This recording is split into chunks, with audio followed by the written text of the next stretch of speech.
Hi everyone, it's Ani with Chica's Kitchen, and today I'm going to bring you along as I make an Italian sesame seed loaf. Alright, so follow me. Alright, so what do we have here? I'll show you what we have. We have 3 cups of flour. Now I mix my flour. I mix my bread flour and my all-purpose flour. Only because it works best here where I live.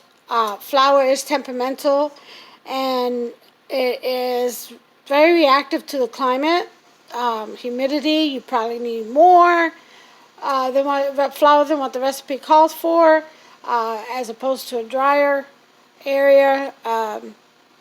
It does do well in warmth.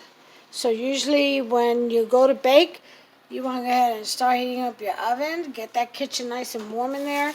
But anyway, I use a mixture of bread flour and all-purpose flour. Alright, now I've already thrown my salt in there. See, it was here, I threw it in there. Only because you never put your salt in with your yeast, which we have to bloom. One other thing I wanted to show you is I do have my bag ready for the bread that I'm about to bake. And I have a piece of celery stalk.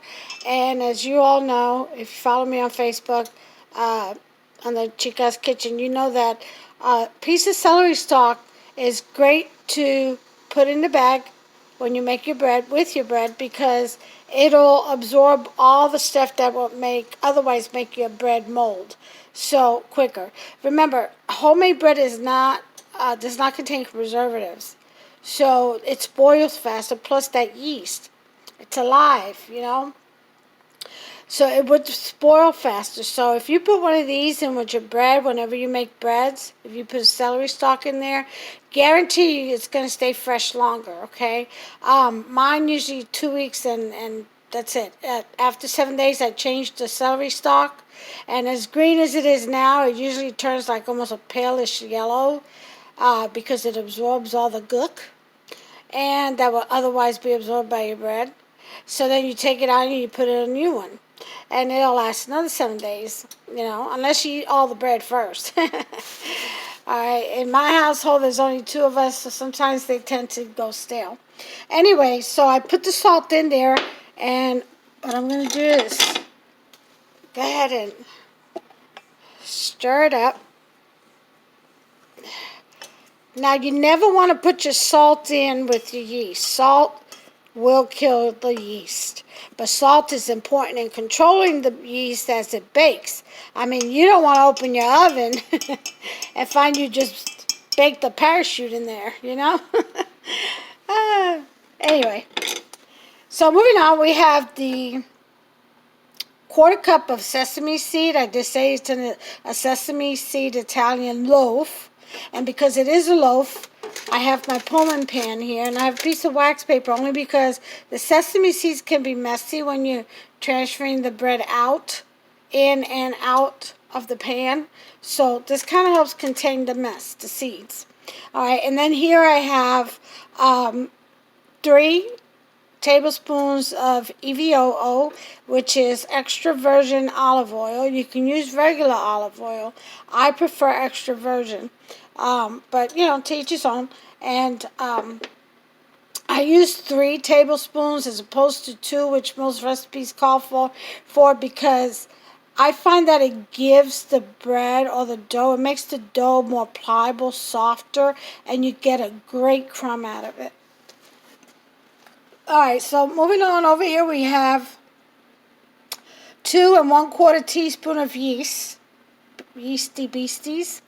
And then here, a teaspoon of sugar, white granulated sugar, just to feed the beasties so they can wake up and bloom. Alright, because they'll be hungry when they wake up. Anyway, if you go ahead and add these 2 to 1 1/4 cup of warm water, and by warm I mean about 110 degrees. Anywhere between 105 and 115 is fine. I know that my faucet water, my tap water, comes out at exactly 112. However, because when you pour it into a bowl, the bowls are usually cool unless you have it next to an oven that's been heating. It's usually cool, so that will affect the temperature of your water. So one way that you can ensure that the temperature is optimum for the yeast is you get yourself a little pen thermometer, and here's how this works. If I could put you down for just a second, I'll show you. Alright, you pull it out from there, and then it has a little hole on the other side, and you just sit it in the cup or bowl and until it reads. The needle will move, and wherever that little red needle lands or stops at, that's the temperature, and you take a reading on that, and that should tell you when you're at the right temperature for proofing your yeast. Okay? Again, pen thermometer. I think you'd find them at Walmart. I think that's where I got mine. Not sure, but anyway, but since I already know from experience that my tap water comes out at exactly 112, the coolness of this bowl will just take it down a couple of degrees, not too much to worry about. So I'm going to go ahead and get my water, and I'll bring you right back. Okay, there's my 1.25 cups of water, warm water. We go ahead and put in my Beastie Yeasties.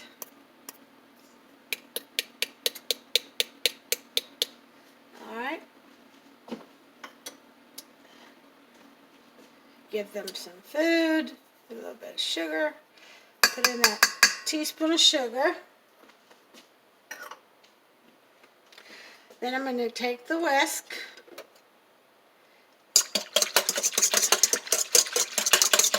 Wake them up a little bit. Get that sugar dissolved.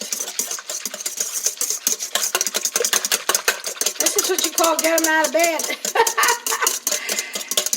Alright.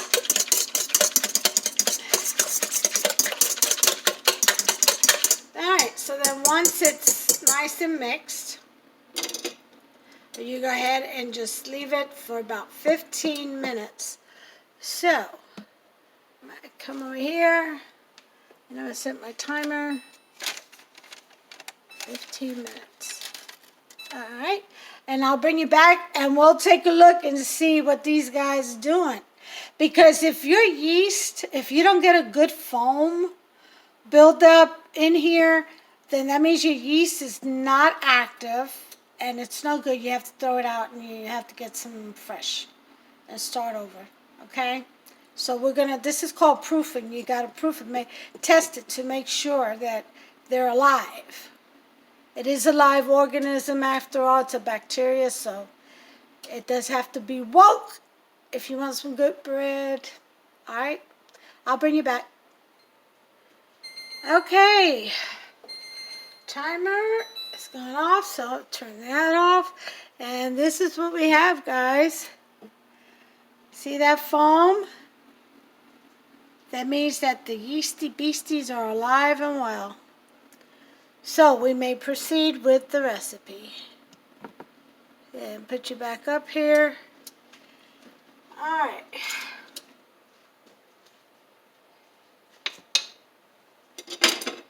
Now, what we're going to do, we're going to add the flour, the 3 cups of flour.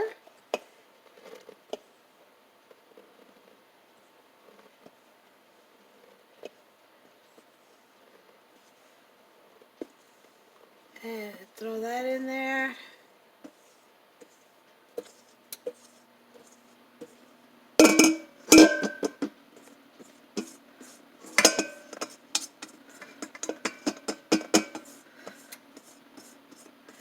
Okay.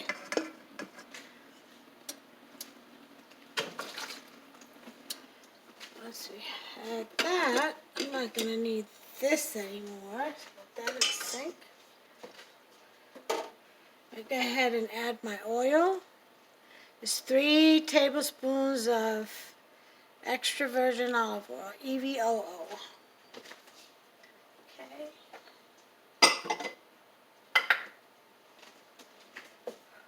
We've got a dough hook. Go ahead and install that. We're gonna lower. Go ahead and spread this out some so it doesn't puff in one spot. Alright, even though I do have a lid, I guess I can do that so it doesn't splash up in your faces. Huh? Alright, we're going to lock our machine down, and here we go. First, we're going to go on number 1 until everything gets incorporated. Once I see it coming together, then I'll put it on 2 for about 3 minutes. 3 minutes in a stand mixer equals about 15 minutes of hand kneading. So, you don't want to leave it in too long. You'll burn your motor out. These were made to assist in the kneading, not to do it all for you. Although, if you follow the directions, it does a pretty good job. I don't end up having to knead at all. I just shape it after it's done.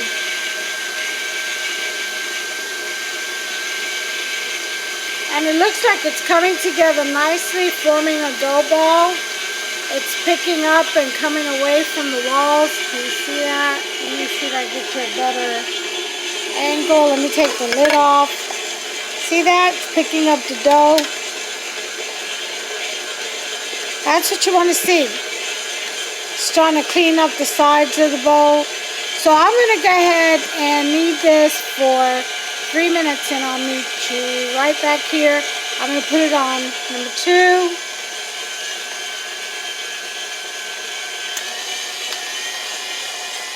And then I'm going to set my timer for 3 minutes.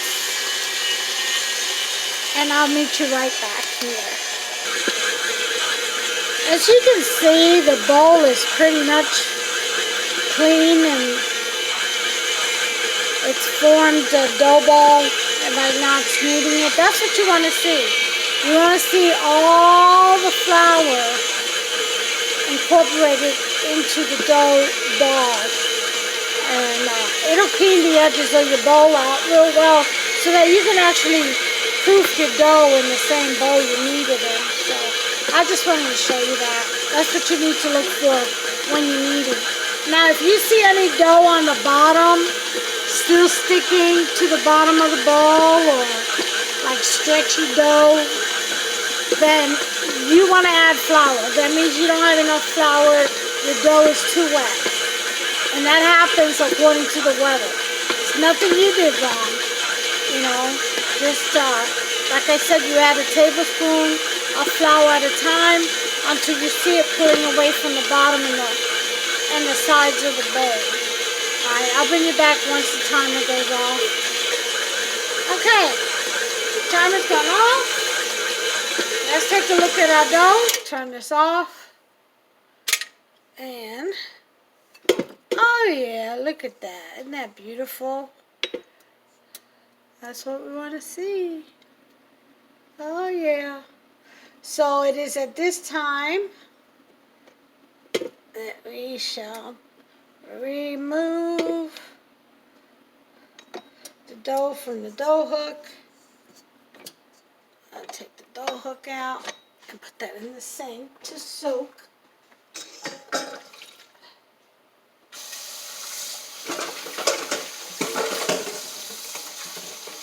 Alright.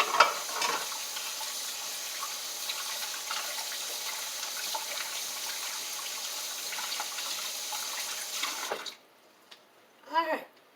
Wash my hands again. So, now we're going to go ahead and transfer the dough onto our work mat.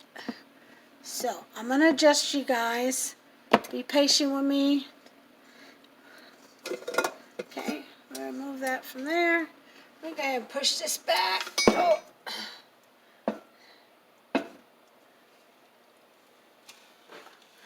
Now, there's not much you really need to do with this dough ball, you just want a little, small little teaspoon of olive oil on your work mat.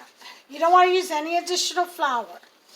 Okay, I don't use additional flour. I feel like that's just contradictory. I mean, if you already have enough flour in your dough, why are you trying to add more? All right. So then we're going to take our dough.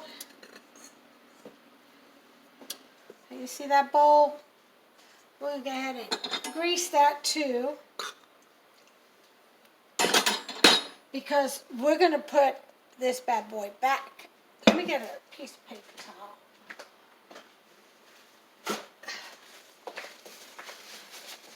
That way I can use the paper towel to go all the way around the bowl. I have to get all that. Grease it. And that's so that when the dough ball, because you're going to put your dough ball in here, when it rises, it doesn't stick and get stuck. Okay, and then with the paper towel, I just dab my hands because I'm getting ready to handle the dough.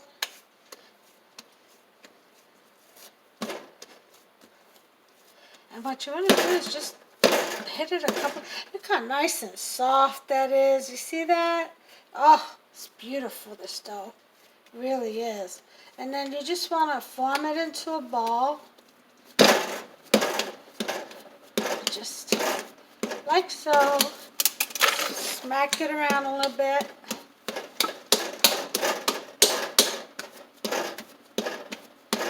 Okay? And that's it. That's all she wrote. Just gotta seam this up.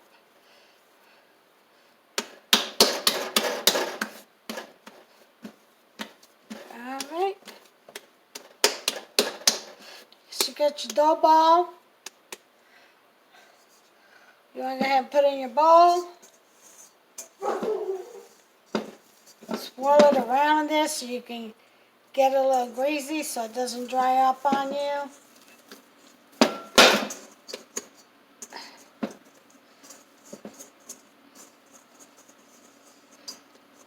Alright. There's your dough ball. And now, this is warm, the top, and it's going to proof nicely because of it, because I have the oven on 350. Although we're going to bake this bread at 400 once we're ready to throw it in the oven. Right before, I'll go ahead and raise that temperature up. I'll show you. You'll be with me, I hope. Anyway, then you want to take a tea cloth. A tea cloth is a kitchen cloth that doesn't have any furry threads in it, like this one. This here has got threads. You don't want one of those. You want a tea cloth that's smooth. And throw that over.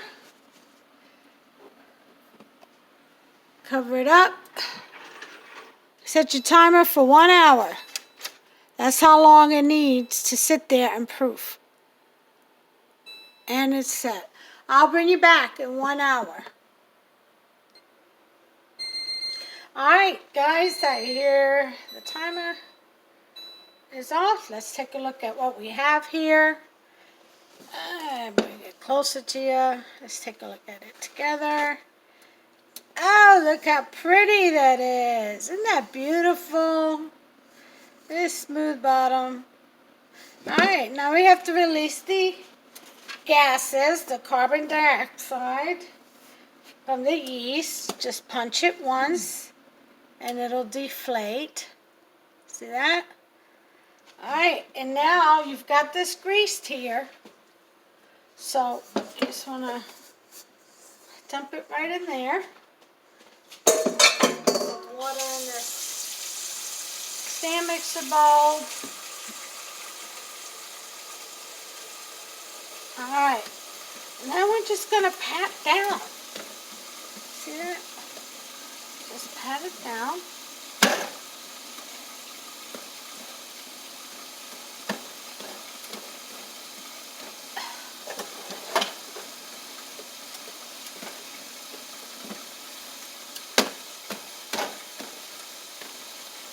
At least as much as the that the air is possible. Alright, let's get this out of here. Alright, so I'm satisfied with this. And all the air. So I'm going to go ahead and start to roll. And I hope you can see this. It's kind of, I don't know why is it so dark in here. But, there we go. What you want to do is you kind of want to roll.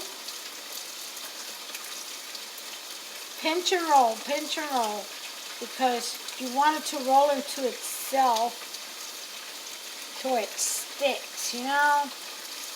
And you also want an even roll. You don't want it real fat one place and real thin in another. Now the ends I won't worry too much about, and I'll show you why here in just a second. But the reason why you want to kind of roll and push back a little bit, because of the air bubbles. You don't want too many, otherwise you're going to end up with too many holes in your crumb. Alright.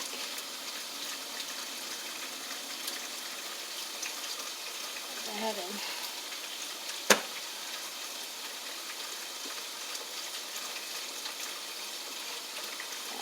finish that up.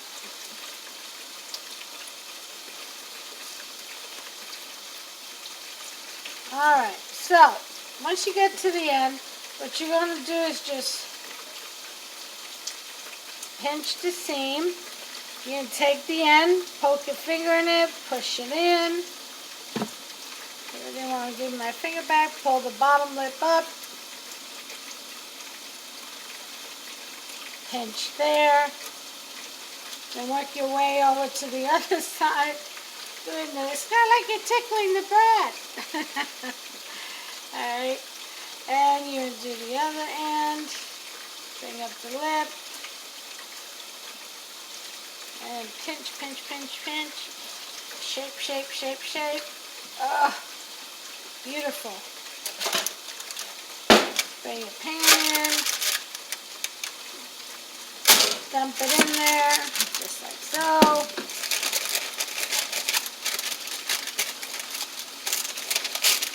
Alright, this is where it gets fun. Are you ready? Okay. You're going to take your scoring knife, okay, and you want to make slices in a diagonal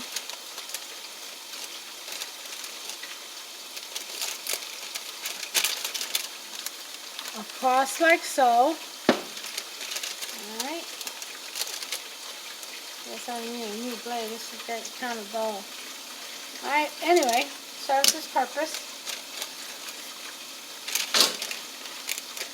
Then we're going to want to take, you can either do melted butter or olive oil. I prefer olive oil. And just kind of drizzle it over the top.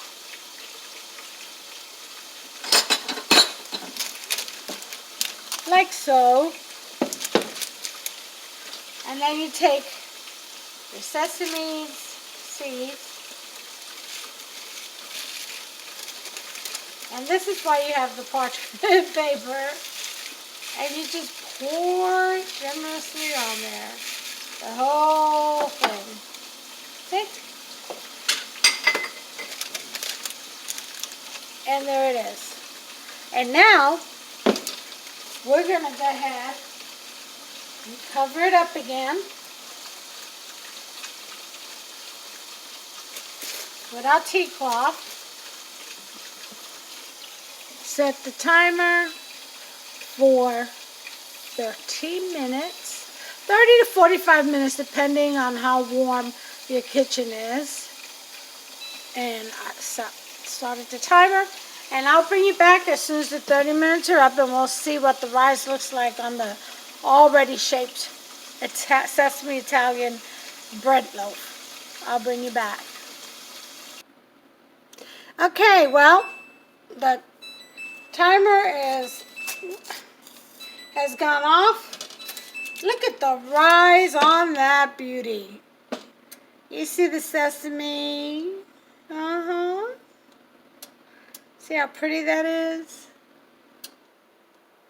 Alright, well, I'm going to go ahead and my oven is at 400. Let's check the water in here. It should be, see that bottom tin plate? Yeah, that needs some water. Because whenever you bake bread, cookies, cakes, pizza dough or pizzas, you want water. You want moisture. Oh yeah, see that steam? That's what you want. That's what the bread loves. So, we're going to take the bread and put it in there. And there it sits. I'm going to close the oven door. And we want to bake this for 30 minutes. Well, actually, I'm going to do 40. Let's try 40 minutes at 400 degrees. It did rise up a lot, that's why. If it would have been just on the pizza board, then a stone, then laying flat on it, then I would have just made it for 30 minutes because it's getting direct heat, and it lays out, it kind of expands out.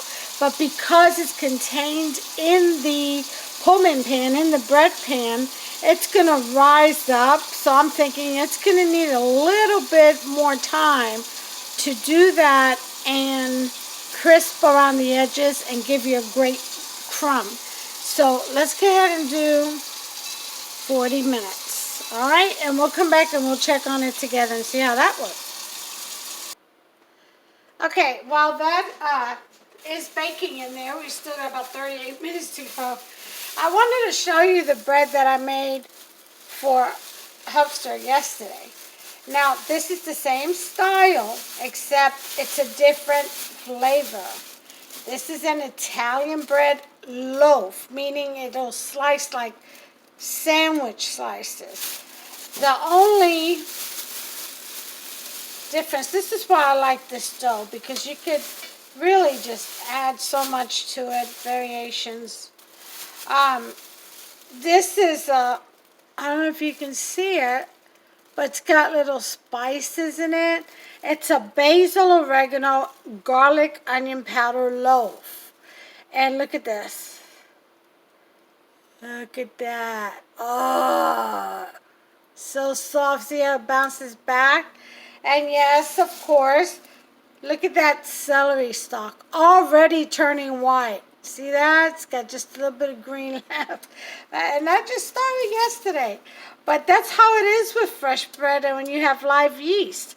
But this is the one I made for Hubster yesterday. So he can have with his eggs and sausage in the morning. And then I have one that I made that's my sweet Amish loaf, but it's for French toast. It's not a lofty. It doesn't have, it's not tall like for sandwiches or anything. It's made specifically for French toast. He's got that one in there too. And then the one that I have in the oven now, I'm going to send that to a friend. It's a surprise.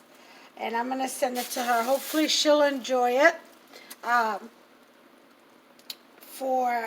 It's like a pre-Thanksgiving taste. And then maybe she'll start making it for Thanksgiving. Who knows? But I do have some fabulous recipes on dinner rolls. Oh my Lord. And it's right now it's on Chica's Kitchen on Facebook. If you look it up and look up the Hawaiian King rolls, look up that recipe. Oh yeah, to die for, absolutely. The Parker House rolls are good too, but check out the the Sweet Hawaiian King rolls. Yep. But anyway, I'll bring you back. We've got 35 minutes left, and I'll bring you back as soon as the timer starts going off. Okay, we have the timer going off. Let me go lower my music.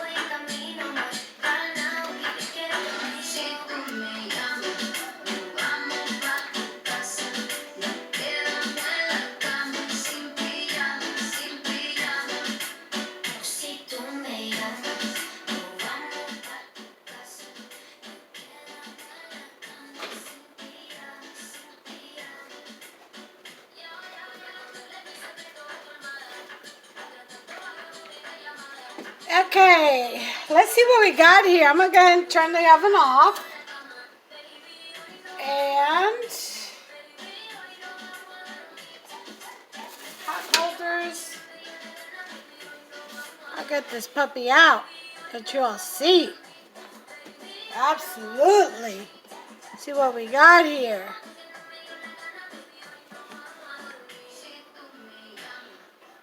All right, there you go. Ah, she looks pretty good.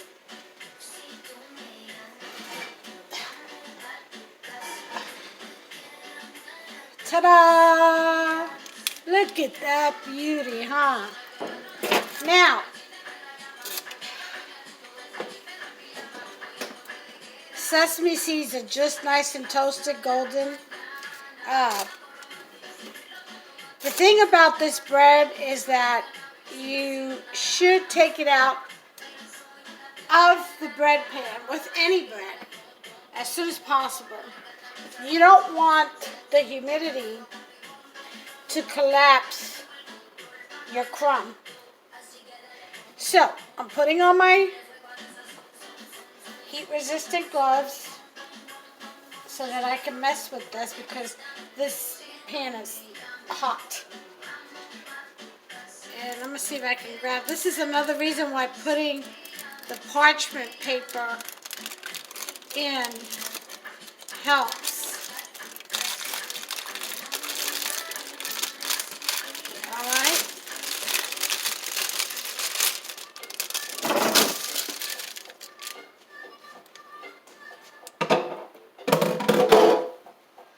All right, let's take a look. Oh my. Look at this beauty.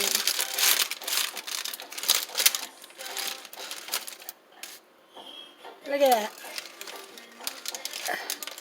See? And you see what I mean about the sesame seed? They just go, they get everywhere. You see that? Everywhere.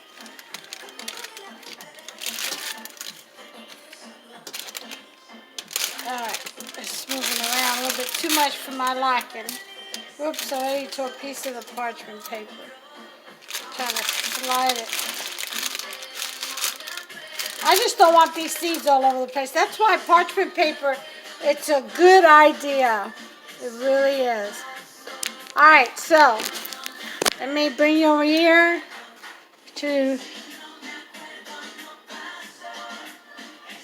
and there it is. That's my Italian sesame seed bread loaf.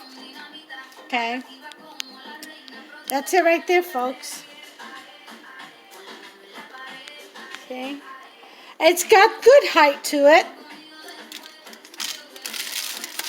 I just can't mess it up with these gloves. But it's got some good height to it. Let's see if I can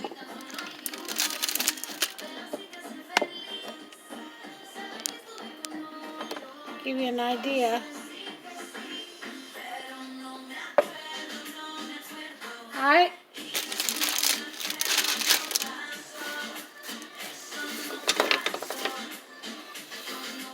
Here is my bread knife, and it measures the height. I would say 1, 2, 2.5 pumpkins. Okay, that's a pretty good height. Alright, so I'm going to wait till this cools completely. before putting it in the bag with the celery. You want, it's nice and tough. You want the outside to remain crispy, and while the inside gets fluffy as it evaporates, all that steam is coming out. It's gonna make for a very good crumb. Look, I even have seeds on my gloves. Alright, so anyway, there it is, folks. Chica's Kitchen Sesame, Italian sesame seed bread loaf. I hope you've enjoyed it. Until the next one, God bless and good night.